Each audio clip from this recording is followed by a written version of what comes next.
iniciada la grabación.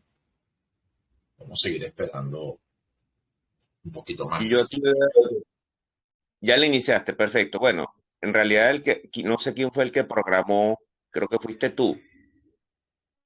Así que bueno, tú puedes hacerlo como quieras. Pero sí, tipo presentación es mejor para que se vea perfecto.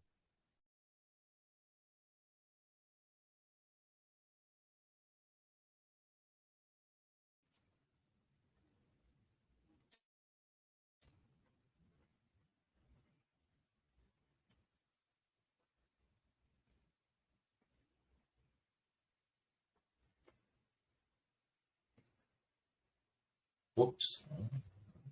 No, aquí está.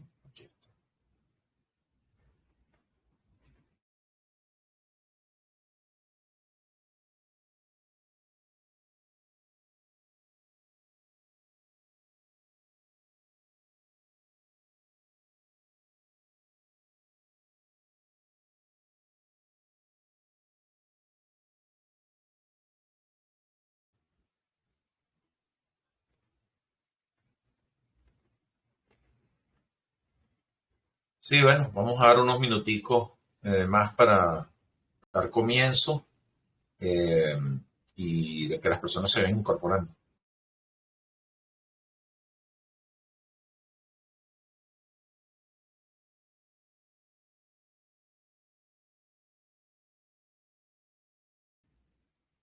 Ok, Alejandro, ya que mientras esperamos aquí a que se unan algunas personas más, podemos ir, bueno, extraoficialmente hablando de algunas cositas más que no sé si se tocarían o no.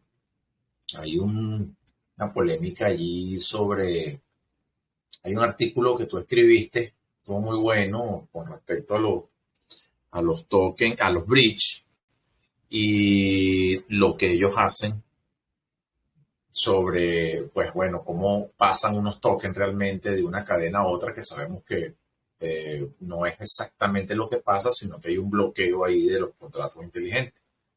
Entonces ahora se está sonando mucho esto de la transferencia de, ¿cómo se llama? De NFTs. Y bueno, yo estoy completamente, pues yo no creo que eso sea posible por las características y la naturaleza de un NFT, que es único e indivisible. ¿Cómo vas tú a bloquear eso en una cadena y ponerla en otra? ¿No? Sin embargo, por ahí andan haciéndole mucha publicidad. Yo seré pues, lo veo con reojo. No sé si lo llegaste a ver. No, no ese caso en particular. Lo que sí he estado viendo es que la red de Bitcoin, el blockchain de Bitcoin se encuentra copada desde hace varios días porque ellos están ahora añadiendo la posibilidad de transmitir a través de la blockchain, es decir, que sean minados en la cadena de bloques los NFT. Entonces, y aparentemente es una manera muy barata. Se paga muy poca comisión, entonces la gente está haciendo NFT sobre cualquier cosa, lo está emitiendo, pagando bajas comisiones para que sean minados, ¿sabes? Para que sean aceptados por los mineros y entren en la blockchain. Y eso ha generado en algunos casos retrasos para las personas que efectivamente están haciendo traspaso de los Bitcoin como tal, por este tema de que los NFT están canibalizando de algún modo el tráfico en la blockchain.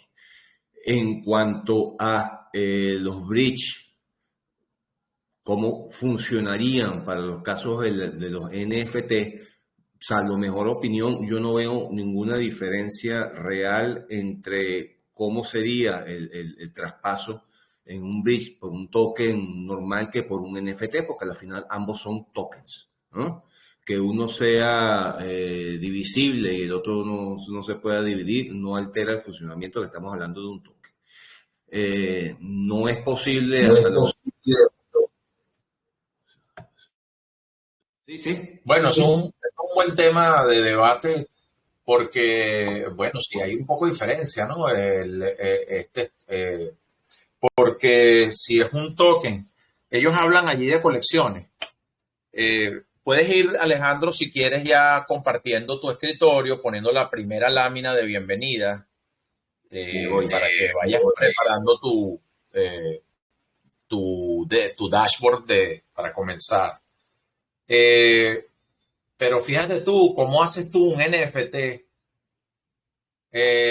Por ejemplo, que tenga regalías y que tenga, que sea un NFT, por ejemplo, sea una acción de una empresa que tenga ciertas condiciones, que cada final de año hay unas regalías del 2, el 3% al tenedor y todo eso. ¿Cómo Carrizo hace uno para pasar eso de una cadena de bloques a otra en un NFT? O si es una entrada a algo, o sea, yo creo que está bien para coleccionables, como dicen ellos, pero para nada más, diría yo. Bueno, en todo caso, eso... Buenas tardes, buenas tardes. Bueno, en todo caso, Alejandro, ya puedes darle comienzo a este seminario, o mejor dicho, este pequeño taller de tokenomics de Aurora. Alejandro Moreno, bueno, es un abogado entusiasta de blockchain que reside en este momento en España y, también se desempeña como moderador en nuestro Aurora Venezuela. Y bueno, ha adquirido muchos conocimientos respecto a su área y respecto a, muchas otras. Escritor de muy buenos artículos en el Medium en español. Y bueno, que también pudiésemos compartir. Así que bueno, Alejandro, tienes la palabra ya. Gracias. Buenas noches a todos. Primero pregunto si efectivamente están viendo la pantalla que estoy compartiendo. Sí, se ve tokenomics de Aurora. Vale. Perfecto. Bien. Entonces, sin más preámbulos, voy a iniciar por el tema que nos convoca hoy. Y el tema que nos convoca hoy es hablar de algunos aspectos económicos ligados a los criptoactivos. Ya no vamos a hablar tanto de aquellos aspectos técnicos que han sido objeto de trabajo en otros workshops, en otros AMA, aquí en este canal de Telegram, temas referidos a la tecnología como el blockchain, los DeFi, las finanzas descentralizadas, las distintas plataformas en las que se puede hacer intercambio de tokens o se puede hacer stacking, ¿no?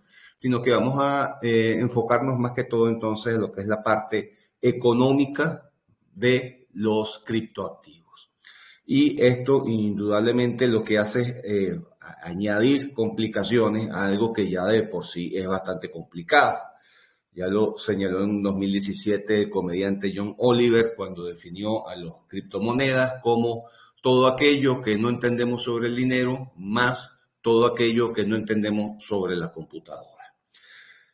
Como pueden ver, es un tema que tiene serias complicaciones. Hasta el día de hoy se está iniciando de cómo sería la economía de los criptoactivos, porque es que no todos los elementos de la economía clásica, entendida como una ciencia social, son fácilmente trasladables al mundo de los criptoactivos. En la economía clásica tenemos... en el mundo fiat tenemos intercambios de bienes y servicios que quedan atados a factores, ¿no?, ya parametrizados, que han regido su funcionamiento ya por centurias, ¿no? Y no son todos trasladables, como ya dije, al universo cripto. Hay uno que sí, la ley de la oferta y la demanda, como ley económica, es fácilmente trasladable a lo que es el mundo de los criptoactivos, en el sentido de que se trata de la transmisión de valor entre personas. Pero por lo menos existe un conjunto de actores que hacen vida en el universo fiat que no se manifiestan en el mundo cripto. Estamos hablando de entes como los bancos centrales, ministerios de economía, la propia banca privada, organismos reguladores, bueno, que ahora se están intentando meter, pero que usualmente están en su campo de acción más dedicado a la economía clásica, y que no hacen vida entonces en el universo cripto. Eso trae cambios en cómo debemos entender también la economía aplicada a los criptoactivos, vale decir, a los tokenomics. Yo voy a adelantar en este sentido una definición sobre cómo vamos a entender a los efectos de este workshop o de este AMA, lo que es un tokenomic, y nos vamos a enfocar en el hecho de que como no todos los elementos son trasladables, ¿vale?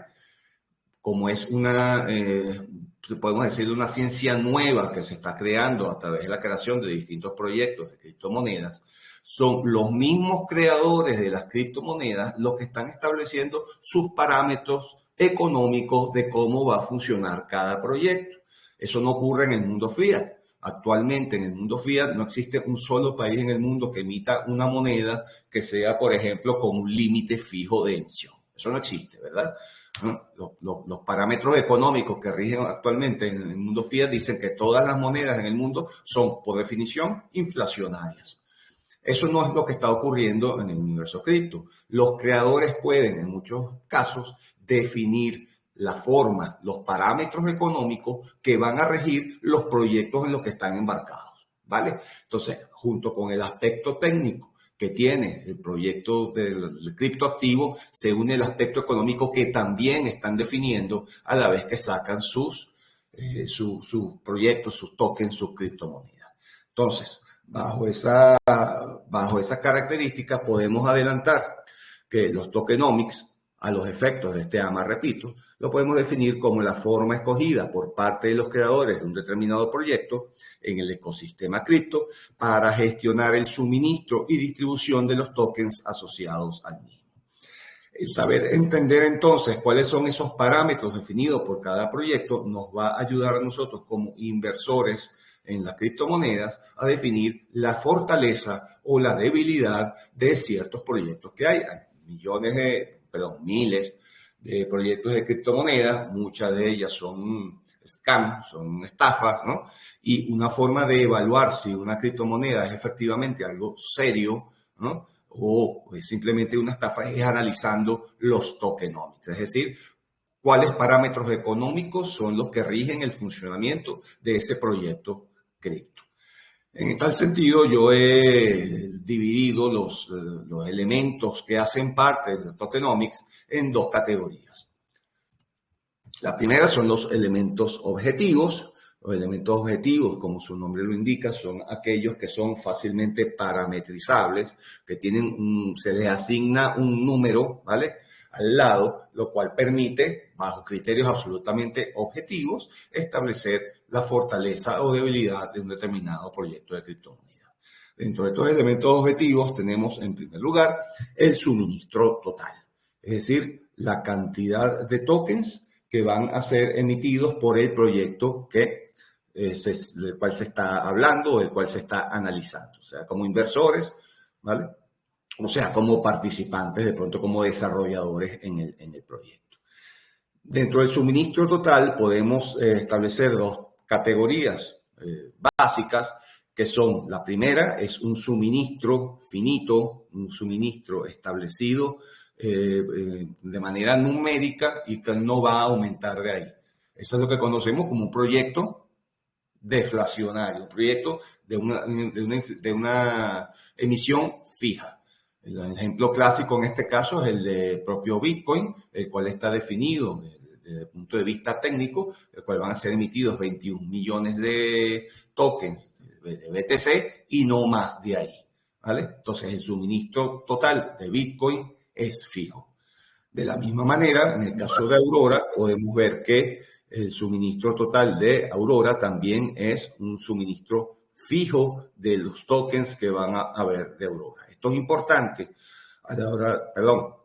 Junto con esa categoría también está la otra de aquellas emisiones que tienen un suministro que se comportan con una inflación controlada. Es decir, no hay un límite de tokens que se van a emitir, pero se producen periódicamente quemas de los tokens emitidos para mantener un equilibrio entre la oferta y la demanda de los tokens en el mercado.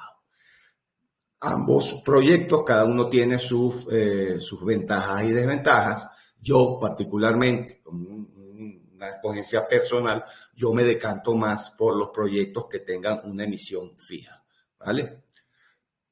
Hay una máxima económica. A propósito de eso y los tokenomics, Alejandro, bueno, cabe destacar que las personas que quieran hacer preguntas pueden hacerlas por el chat. De ahí la vamos a estar recogiendo, lanzándoselas a Alejandro mientras su presentación. Pero fíjate esto que tú estás hablando de la emisión fija, ese rebote que hoy todos están viendo en Bitcoin, bueno, que está por el orden de los $25,000 y bueno, todo el mundo dice, bueno, ¿y qué está pasando? Pero por el otro lado, apenas esto es noticia muy caliente, bueno, el problema que está habiendo en los Estados Unidos con la SID y las stables coin, en este caso ya le están haciendo, bueno, comenzaron por BUSD y ahora van por USDC y bueno, vi por allí que Coinbase está cambiando $175 millones cada 5 o 10 minutos o algo así, moviendo sus USDC hacia, bueno, es decir, canjeándolos, pues, o sea que estos movimientos entonces tienen una incidencia fuerte, o lo que se especula es que se están moviendo, por supuesto, a Bitcoin, ¿no? Como reserva de valor por el problema que tiene Entonces, esto tiene una incidencia fuerte o podría estar teniendo una incidencia fuerte en monedas finitas como Bitcoin. Sería la pregunta. Estas monedas que no tienen bueno, que tú sabes que no tienen techo, pues. Bueno, básicamente ahorita lo que se trata de una corrida contra las stablecoins por un hecho fortuito que pasó, que una agencia de los Estados Unidos le puso una multa y prohibió la emisión de stablecoins. Entonces todos los tenedores en eso se van entonces a otro tipo de criptomonedas no estables y la principal que siempre reluce en este caso es el Bitcoin, ¿no?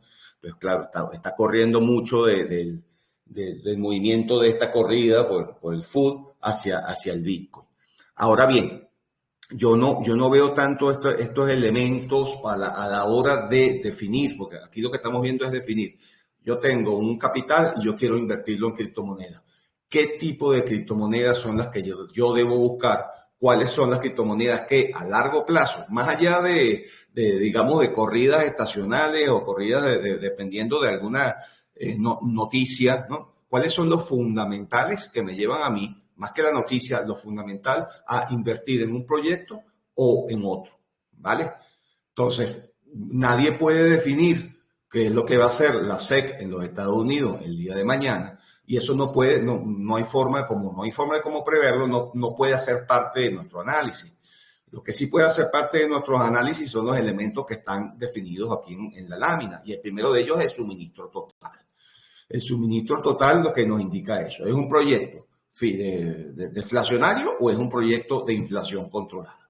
¿Vale?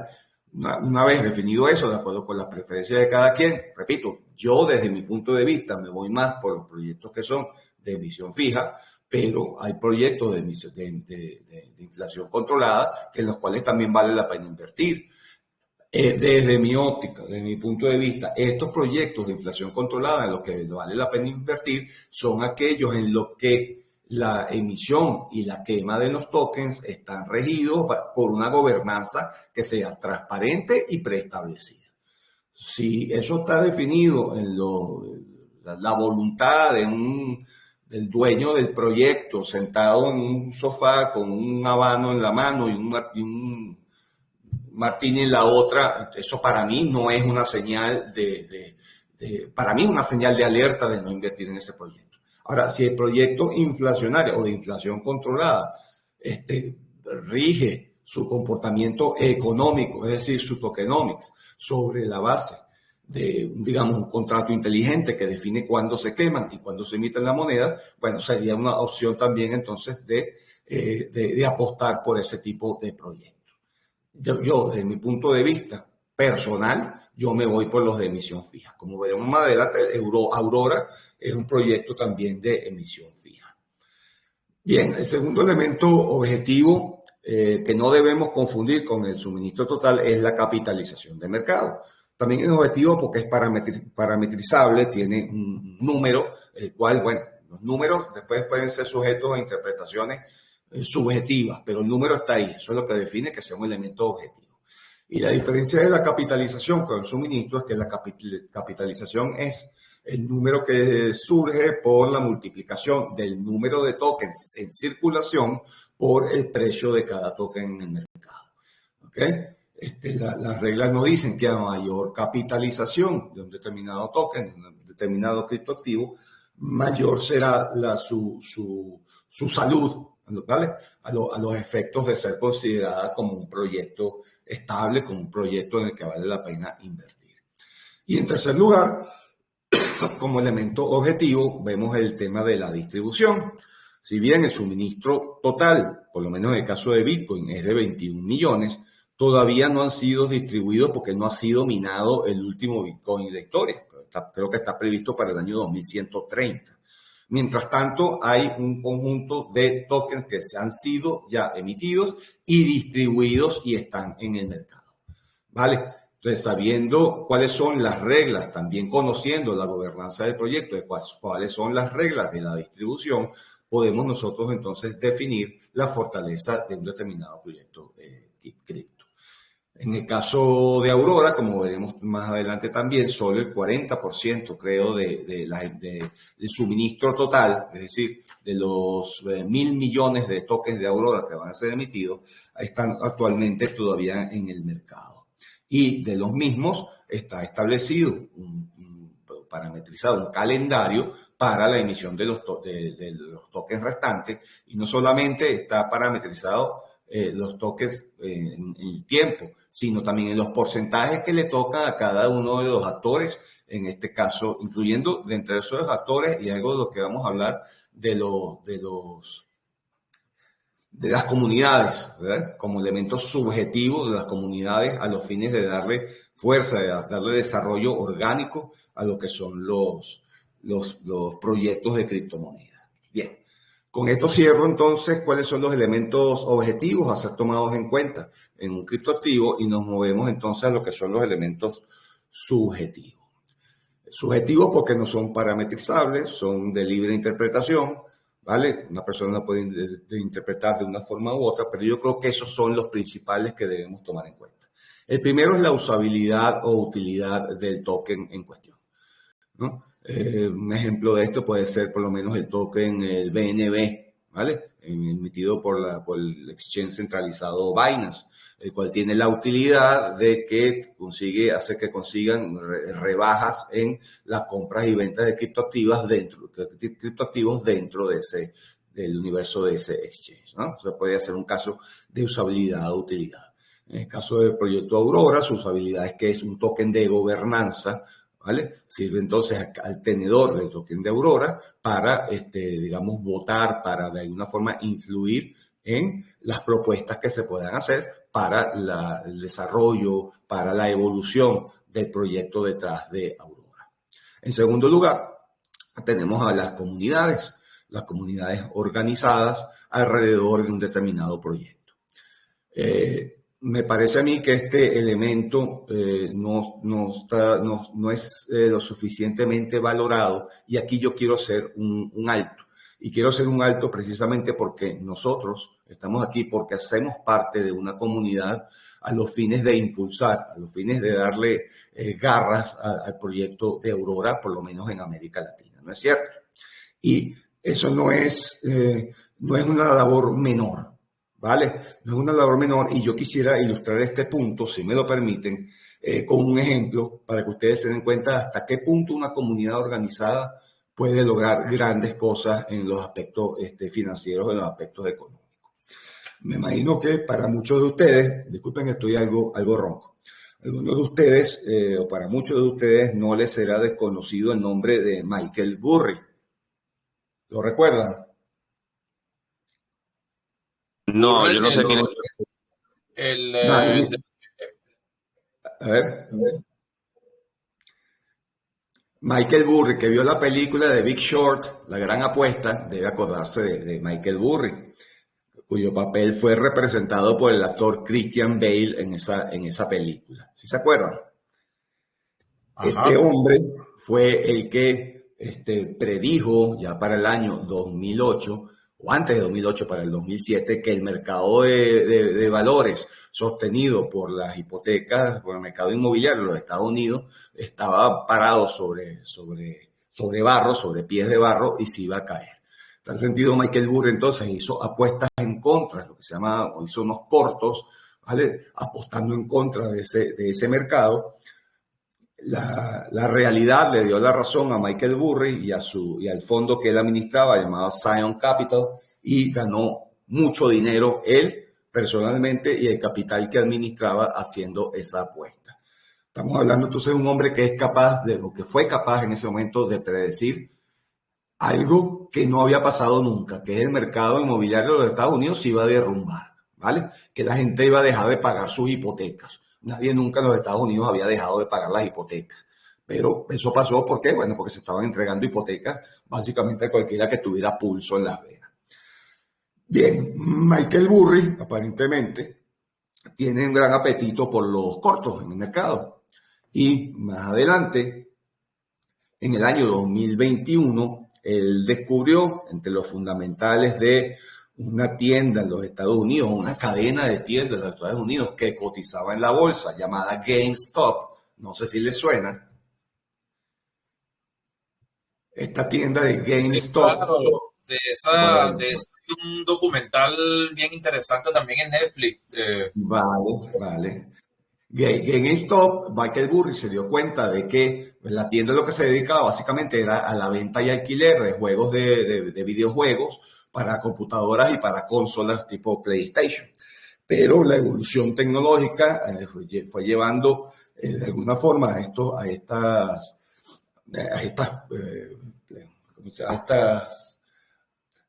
plataformas de juegos como PlayStation a que no se les metiera el disco, ¿no? El CD con el juego, sino que eso se bajara por streaming directamente. Yo creo que ahorita las consolas de PlayStation no tienen ni siquiera la ranura para meterle el CD, sino que eso se compra online y por internet te llega el código de juego y lo puedes jugar.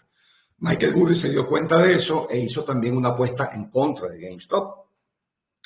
Pues bien, un conjunto de personas en los Estados Unidos, una comunidad, ¿vale?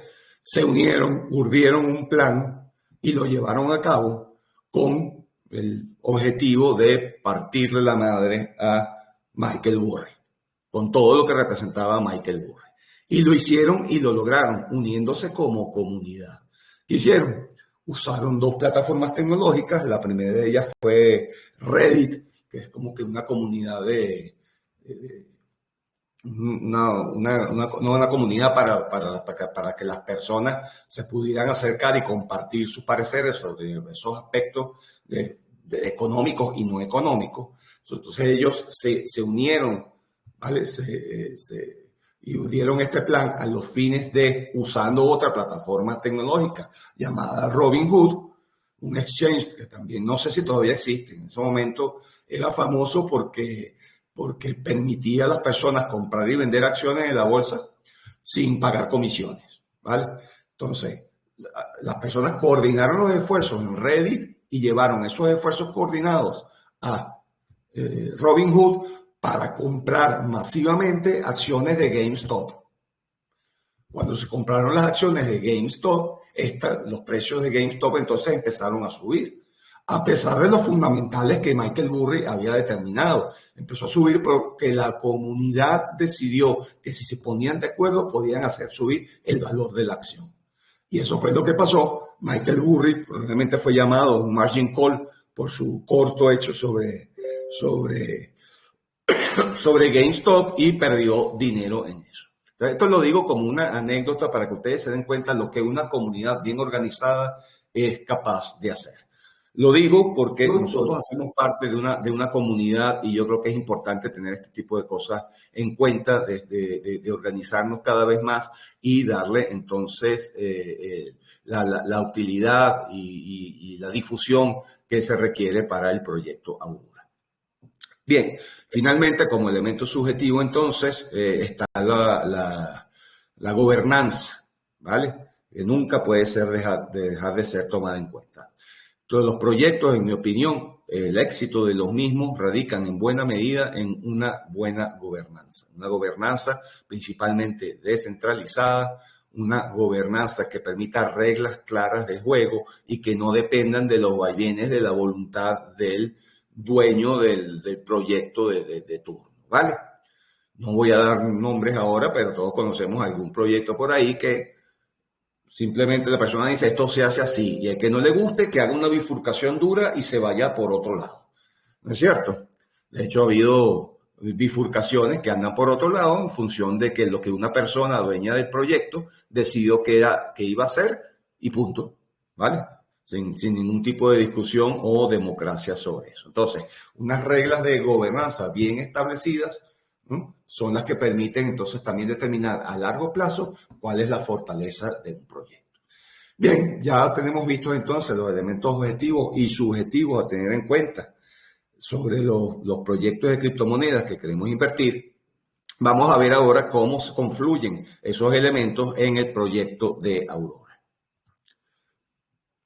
En cuanto a los elementos subjetivos, el suministro total, como ya lo indiqué, en Aurora es de 1.000 millones de tokens. La capitalización del mercado lo pone en este momento en el número 437 con 42 millones de dólares. No es muy alta, es uno de los aspectos que hay que mejorar en el proyecto Aurora, su capitalización del mercado. Nosotros como comunidad tenemos algún papel que jugar en esto. Y finalmente la distribución. De esos 1.000 millones, solo el 34% ha sido emitido y el resto va a ser emitido sucesivamente en una planificación que ya está establecida, ¿vale? Ya está planificada, siendo el último token previsto a ser emitido el 18 de noviembre de 2032. Aquí entonces, en cuanto a los elementos objetivos de Aurora, en cuanto al suministro total, tiene el tipo de proyecto que a mí me gusta, que es una emisión fija. La capitalización del mercado hay que mejorarlo un poco, pero va en buen camino. Y en cuanto a la distribución, no han sido emitidos todos los tokens, lo cual permite que haya cierta escasez del mismo en el mercado, y la planificación en cuanto a la emisión de los restantes nos permite previsibilidad entonces a futuro sobre cuál puede ser el impacto de esas emisiones en la oferta y la demanda, en el valor, en el precio del token Aurora. En cuanto a los elementos subjetivos de Aurora, tenemos en primer lugar la utilidad. Como habíamos comentado ya, es el token de gobernanza del proyecto. En cuanto a la comunidad, tenemos que un 3% del suministro total va a ir para el ecosistema de Aurora, es decir, para las distintas comunidades dedicadas a promover y educar sobre el proyecto Aurora. Y en cuanto a la gobernanza, podemos definir, digamos, 3 patas de un taburete en cómo funciona el proyecto Aurora. La primera pata, Aurora DAO, que es el órgano, digamos, legislativo del proyecto. Ahí es donde se votan los distintos proyectos para definir cuáles son los que se les da el go y cuáles son los que son rechazados. Tenemos el órgano técnico, la segunda pata, que es el Aurora Labs, el cual define, digamos, el funcionamiento día a día del proyecto Aurora desde el punto de vista técnico. Como sabemos, el director de Aurora Labs es Alex Shevchenko. Y finalmente tenemos el órgano propositivo, la tercera pata del taburete, Aurora Forum, donde cualquier persona puede proponer proyectos que van a ser objeto de discusión en este foro, para luego ser pasados a Aurora DAO para su votación.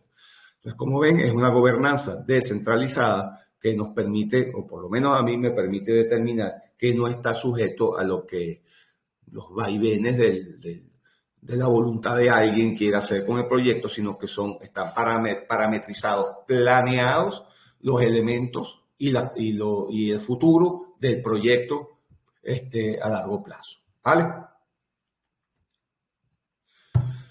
Bueno, con eso culmino.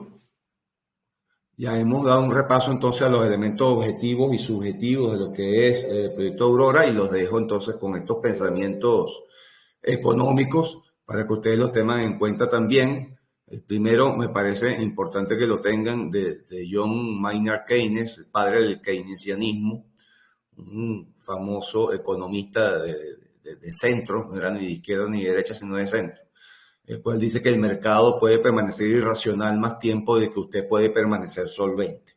Lo digo para los que piensan que el mercado bajista ya ha terminado, ¿no?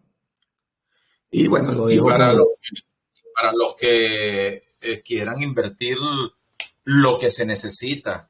Eso también es un extensivo de que se debe invertir el dinero que no se necesita para la vida diaria, porque esa máxima primera pues te agarra. Sí, definitivamente. También hay uno en cuanto al universo FIA de los bancos. Un banco es un lugar en que te prestan usted un paraguas cuando hace buen tiempo y se lo piden cuando empieza a llover. Y uno de un escritor romano, Petronio, la rareza fija el precio de las cosas. Eso no es del todo cierto hoy en día, pero Petronio fue un escritor romano, ¿no? Pero tiene cierta vigencia hoy en día, sobre todo para definir aquellos proyectos que son de emisiones fijas, que son los que a mí me gustan más. Pues bien, quedo ya a disposición de ustedes para cualquier pregunta que tengan.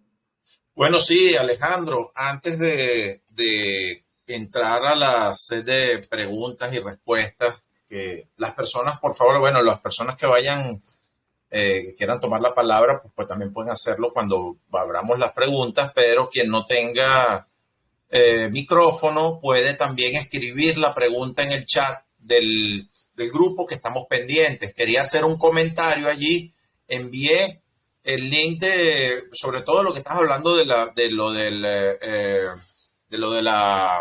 el fenómeno que ocurrió esto con el GameStop, porque hace muy poco vi el documental de Netflix buenísimo, que se lo recomiendo a todos que lo vean, donde, bueno, en uno de estos casos donde David le gana a Goliat, yo no tenía claro, Alejandro, el nombre de esta persona, de este señor que le tiró el corto justamente a GameStop, era el mismo de la película Big Short, no lo relacioné. El mismo. Bueno, ahora tiene más sentido aún que vean pues ese documental de Netflix, Eat the Rich, se llama, o sea, cómete al rico. Dice, bueno, que en español, cómete lo rico, no le van a confundir con eso. Mira, el asunto es que, bueno, pasé eso, y también tú hablaste de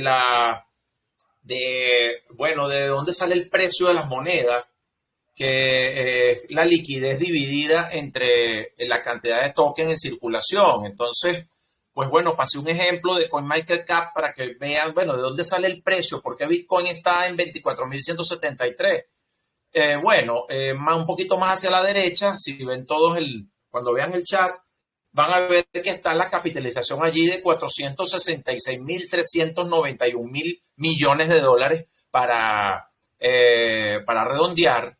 Y también, bueno, una simple calculadora, si tú divides esos 46.639 millones entre los 24.173 que está el precio del Bitcoin ahorita, pues da la cantidad de token que hay de Bitcoin en circulación, que son un poco más de 19 millones. Entonces, para que todos sepan de dónde sale, bueno, ¿y quién le pone el precio a un token? Bueno, el precio a un token lo pone la misma liquidez que explicó Alejandro, la misma capitalización que tenga ese token en ese momento. Y bueno, puse el ejemplo de Bitcoin allí para los que quieran.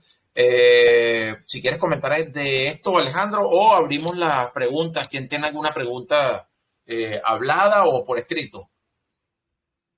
Sí, bueno, el tema de la capitalización también es importante, sobre todo en proyectos de muy baja capitalización, que son lo que muchas personas no son inversores, son especuladores, realmente les gusta, que es apostar porque sube un 1000% y hacen dinero, es que, o creen que hace dinero, es que con las bajas capitalizaciones también lo que viene es una escasez de contrapartida. Entonces, si usted compró un token de baja capitalización cuando está a $1, por poner un número redondo, y subió, ¿no?, súbitamente a $100, ¿vale? Porque hubo ¿cómo se llama? Un bull run de los dueños de eso para subir el precio y después quitarle la alfombra, como se dice, y salir de ahí con la estafa. Y usted cuando esté en $80 y usted dice, no, yo voy a vender ahora, y usted le da a vender, si no hay una contrapartida del otro lado, su orden se va a quedar atrapada en el libro de ventas, y hasta que no encuentre contrapartida, usted no va a poder vender el token. Entonces, el token va a ver usted cómo baja de la misma forma que subió, y en ninguno de esos bajones usted encuentra contrapartida y no puede vender el token hasta que muchas veces baja por debajo del nivel que usted lo compró, y ahí alguien encuentra contrapartida. Es decir, la contrapartida es, si alguien está vendiendo, tiene que haber a alguien del otro lado de la mesa comprando, ¿vale? Si no hay alguien del otro lado de la mesa comprando, su venta no tiene lugar.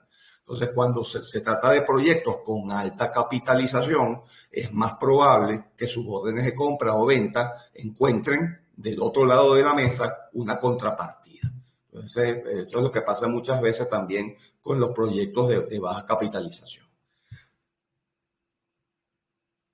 ¿Y quién quiere realizar alguna pregunta? Vamos a dejar el espacio abierto para que alguien o quieran agregar un comentario con respecto a lo que se está conversando.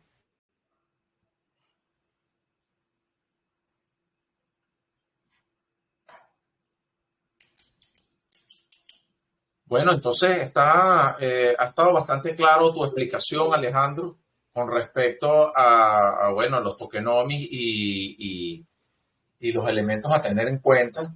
Si alguien en algún momento, ya están abiertas el set de preguntas para quien quiera hacerla, bien sea por escrito o hablando acá. Bueno, y estos temas pues que estás tocando, que siempre son, no solamente son interesantes, sino bastante polémicos, ¿no? Porque como tú dices, pues en mercados con baja capitalización, porque, por ejemplo, hay monedas que valen 0,0 algo y casi nunca suben de allí, y es porque hay demasiados tokens. Por ejemplo, hablo de una shitcoin, como sería una de las más, una de estos meme tokens más, como el Dogecoin, por ejemplo, No, que Shiba. tienen esos valores, o el Shiba, sobre todo el Shiba Inu, que tiene un montón de tokens casi que limitado, y bueno, la gente cree que eso va a subir en algún momento a 20 o a $30, eso nunca va a llegar a eso, jamás. Tendría que si tener, lo hace porque es una estafa, 100 veces lo que están vendiendo lo que tiene países. Perdón. Y si suben así es porque ya es una estafa. Son los dueños del proyecto que están vendiendo toda la existencia para agarrar e irse y dejar a todo el mundo entendiéndose con eso. Que es el famoso rug and pull. El rug and pull, exactamente. Bueno, con esto podemos ir entonces, cerrando, Alejandro. Son casi ya las 6 y nos quedan unos minuticos allí, por si quieres agregar lo que quisiera como resaltar aquí, sobre todo en el caso de nosotros, es eso, que entendamos el papel de las comunidades como elemento subjetivo, pero de primordial importancia para darle fortaleza a cualquier proyecto de criptomonedas que tenga visión de largo aliento, ¿no? A largo plazo. Y es lo que nosotros estamos haciendo en el caso de Aurora. Creo que nos debemos sentir orgullosos del papel que estamos haciendo en Latinoamérica, promocionando y dando educación sobre el proyecto Aurora, y debemos seguir entonces bajo esa premisa, haciendo eso y dándole fortaleza orgánica a Aurora como modelo de de criptoactivos, ¿vale? Excelente, excelente, excelente. Bueno, ¿alguien tiene o quiere hacer algún comentario con respecto a el tema de hoy? Es un AMA, pueden preguntar cualquier tipo de cosa con respecto a, bueno, el tema que se discute, ¿no?